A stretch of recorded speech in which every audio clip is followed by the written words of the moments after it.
દવામાં, બરાબર ને? આવું દવામાં પૈસા જાય તો ભણવા માટે તમારે જોઈએ તો શું થાય? અત્યારે તો સરકારી શાળા છે, ફી નહીં હોય.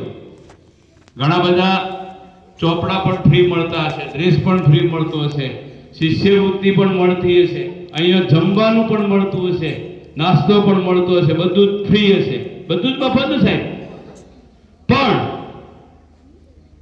આગળ હાઈસ્કૂલમાં જો, કોલેજમાં જો, હા, કોલેજ કરવાની ને, કેટલા કોલેજ કરવાની? વારે વાહ, બધા, બરાબર ને? તો કોલેજમાં મફત શિક્ષણ હોય, દીકરીઓ કોલેજમાં મફત શિક્ષણ હોય તો ફી ભરવી પડે જ નહીં. જો અત્યારથી આપણા મમ્મી અને પપ્પા બીડી, તમાકુ, ગુટકા ખાતા હોય તો તમારે જ્યારે કોલેજમાં ફી ભરવાની આવે ત્યારે પૈસાની અછત થઈ જાય.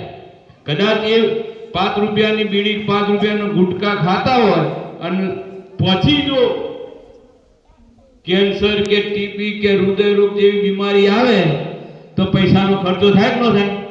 એ 5 રૂપિયાની બીડી 5 લાખ રૂપિયા સુધી ખર્ચો કરાવે. કેટલા?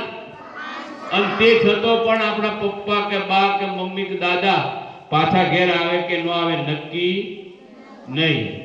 અને પછી આપણી શું હાલત થાય? આપણે સપનું એવું હોય કે મારે કોલેજ કરીને સારી નોકરી લેવી છે, હા, પણ એ સપનું રોળાઈ જાય. સાચી વાત ખોટી વાત? હા. તો એના માટે તમે શું કરી શકો?